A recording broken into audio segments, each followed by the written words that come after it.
Assalamualaikum warahmatullahi wabarakatuh. Perkenalkan, nama saya Muhammad Anas Hidayatullah, NIM 154. Pada kesempatan kali ini izinkan saya yang akan menemani jalannya diskusi pada pertemuan kali ini. Kami dari kelompok 10 di sini kami akan sedikit memaparkan hasil diskusi kami yang bertemakan paradigma baru akad jasa dalam bisnis terkait akad rohen. Di kelompok 10 sendiri terdiri dari 3 orang. Yang pertama ada Erika Febri Ayu, yang kedua ada Muhammad Anas Hidayatullah, yang ketiga ada Vika Anjana Hajar. Baik, agar tidak berlama-lama dan mengefisiensi waktu, langsung saja kita memasuki presentator yang pertama, yakni ada Saudari Vika Anjana Hajar. Waktu dan tempat saya persilakan. Assalamualaikum warahmatullahi wabarakatuh. Di sini saya sebagai pemateri pertama akan menjelaskan pengertian akad rohen. Gadai syariah sering diidentikan dengan rohen, yang secara bahasa diartikan al-subut wa al-dawam, tetap dan kekal. Sebagian ulama lughat memberi arti al-hab, tertahan. Sedangkan definisi arahan menurut istilah yaitu menjadikan suatu benda yang mempunyai nilai harta dalam pandangan syara untuk kepercayaan suatu utang, sehingga memungkinkan mengambil seluruh atau sebagian utang dari benda itu. Berdasarkan pendapat Wahbah Zuhaili, beberapa imam mazhab memberi definisi terkait gadai dan hampir sama dari berbagai pendapat mereka. Di antaranya ialah yang pertama, berdasarkan pendapat Imam Syafi'i, gadai yang menjadikan suatu benda sebagai jaminan untuk utang, di mana utang tersebut bisa dilunasi, dibayar dari benda jaminan. Yang kedua, berdasarkan pendapat Imam Hambali, harta yang dijadikan sebagai jaminan untuk utang yang bisa dilunasi dari hartanya, bila mana terjadi kesulitan dalam pengembaliannya dari orang yang berutang. Yang ketiga, yang terakhir, berdasarkan pendapat Imam Maliki, harta yang diambil dari pemiliknya sebagai jaminan untuk utang yang tetap, mengikat atau menjadi tetap. Berdasarkan pendapat Sayyid Sabiq, menjelaskan bahwa rahan ialah menjadikan barang yang memiliki nilai harta sebagai jaminan utang, sehingga orang yang bersangkutan boleh mengambil utang atau bisa mengambil sebagian manfaat barangnya itu. Sedangkan akad piutang yang disertai dengan jaminan, sesuatu yang dijadikan sebagai jaminan disebut marhun. Pihak yang menyerahkan jaminan disebut rahin, sedangkan pihak yang menerima jaminan disebut murtahin.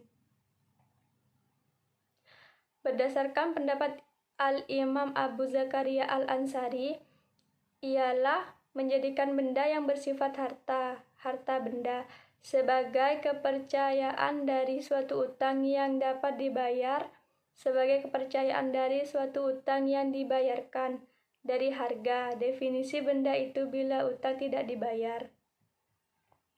Dari berbagai definisi gadai di atas dapat disimpulkan bahwa gadai ialah menahan barang yang bersifat materi sebagai jaminan atas pinjaman pada orang-orang atau pada suatu lembaga, sehingga murtahin mendapatkan jaminan untuk diambil kembali seluruh atau sebagian utangnya dari barang gadai tersebut. Bila mana pihak rahin tidak bisa membayar utang saat waktu yang sudah disepakati oleh kedua pihak. Dalam rahan, barang gadaian tidak otomatis menjadi milik pihak yang menerima gadai, pihak yang memberi pinjaman, sebagai pengganti piutangnya. Dengan kata lain, fungsi rahan di tangan murtahin, pemberi utang, hanya berfungsi sebagai jaminan utang dari rahan orang-orang yang berutang, namun barang gadaian tetap milik orang yang berutang. Mungkin itu saja yang dapat saya jelaskan, kurang lebihnya mohon maaf. Wassalamualaikum warahmatullahi wabarakatuh. Terima kasih disampaikan kepada Saudari Vika yang telah memaparkan materinya. Langsung saja lanjut ke materi selanjutnya, yakni ada Saudari Erika Febri Ayu. Untuk saudari Erika Febri Ayu, waktu dan tempat saya persilakan. Assalamualaikum warahmatullahi wabarakatuh. Perkenalkan, nama saya Erika Febri Ayu, NIM 135. Baik, di sini saya akan menjelaskan mengenai dasar hukum, rukun, dan juga syarat dari rohan. Baik, langsung saja kepada pembahasan. Dasar hukum rohan terdapat pada Al-Quran dan As-Sunnah. Surah Al-Baqarah ayat 283 dinyatakan bahwa apabila seseorang bermuamalat secara tidak tunai, maka hendaknya ada barang tanggungan atau barang jaminan milik yang berhutang yang dipegang oleh pihak yang berpiutang. Ayat inilah yang menjadi dasar hukum rohan karena dalam ayat tersebut disebutkan kata rihanun yang merupakan bentuk turunan dari kata rohana.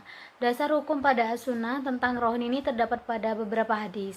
Di antaranya adalah hadis yang diriwayatkan oleh Anas yang menyatakan bahwa Rasulullah menggadaikan baju besinya pada seorang Yahudi di Madinah dan beliau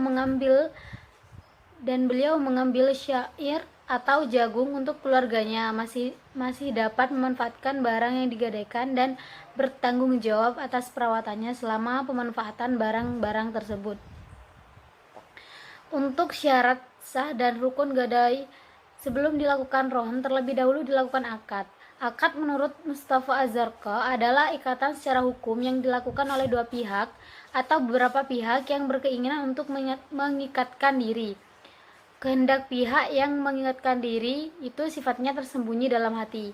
Karena itu, untuk menyatakan keinginan masing-masing diungkapkan dalam suatu akad. Ulama fikih berbeda pendapat dalam menetapkan rukun rohan. Menurut jumhur ulama, rukun rohan itu ada 4, yaitu sigat, lafaz, ijab, dan kabul. Yang kedua, orang yang berakad, rahim, dan murtahin. Yang ketiga, ada harta yang dijadikan marhun. Dan juga yang terakhir adalah hutang, marhun bi. Untuk aplikasi akad rohan dalam pegadaian syariah, yaitu apabila ditinjau dari beberapa ketentuan yang telah ada pada makalah tentang gadai syariah rohan sudah sangat jelas. Untuk mengatur masyarakat dalam pelaksanaannya, juga di masyarakat gadai syariah telah mengikuti ketentuan tersebut. Banyak masyarakat yang menggadaikan barangnya berupa emas yang untuk digunakan sebagai modal usaha dalam berinvestasi. Berikut beberapa bisnis syariah yang dijalankan oleh PT Pegadaian Persero.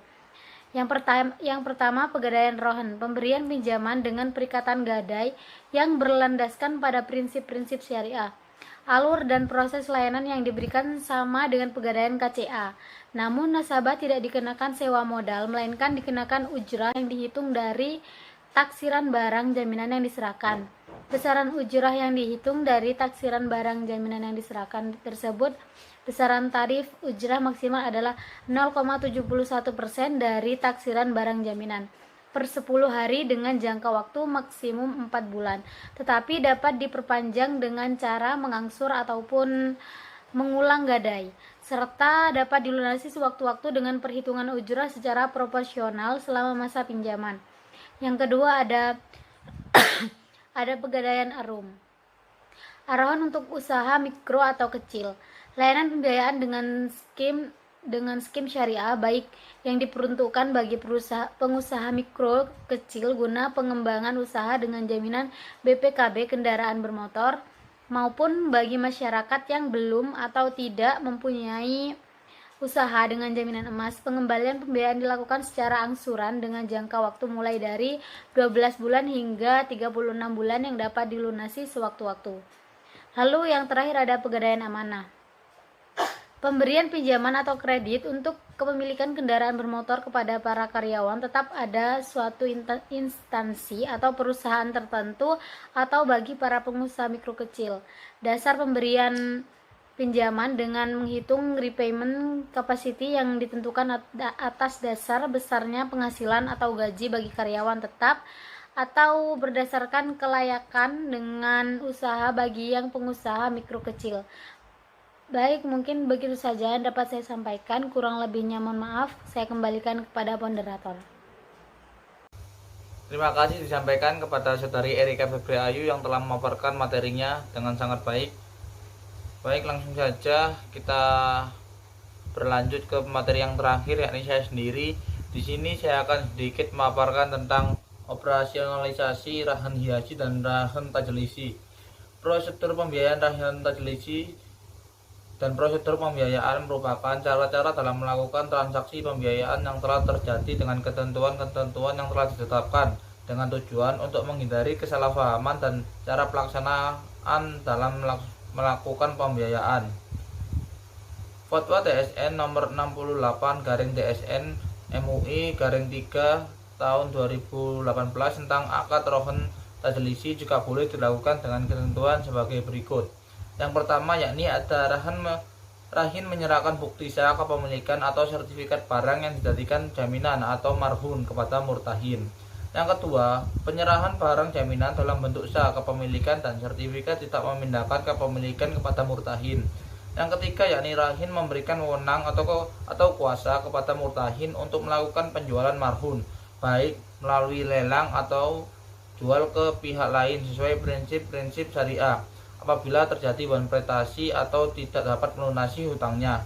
Yang keempat yakni ada pemanfaatan barang marhun oleh rahin harus dalam batas kewajaran sesuai kesepakatan. Yang kelima yakni ada murtahin dapat mengenakan biaya pemeliharaan dan penyimpanan barang marhun atau berupa bukti sah kepemilikan atau sertifikat yang ditanggung oleh rahin berdasarkan akad ijaroh.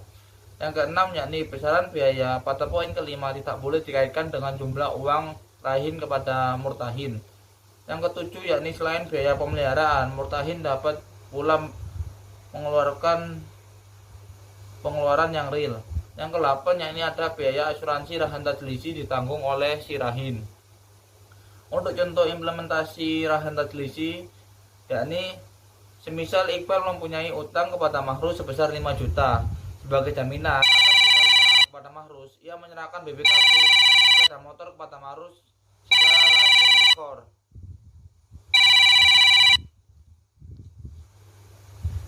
rahin ihor. Walaupun surat-surat kepemilikan motor telah diserahkan kepada Mahrus, namun sepeda motor tersebut tetap berada pada Iqbal dan dapat digunakan menunjang aktivitas sehari-harinya.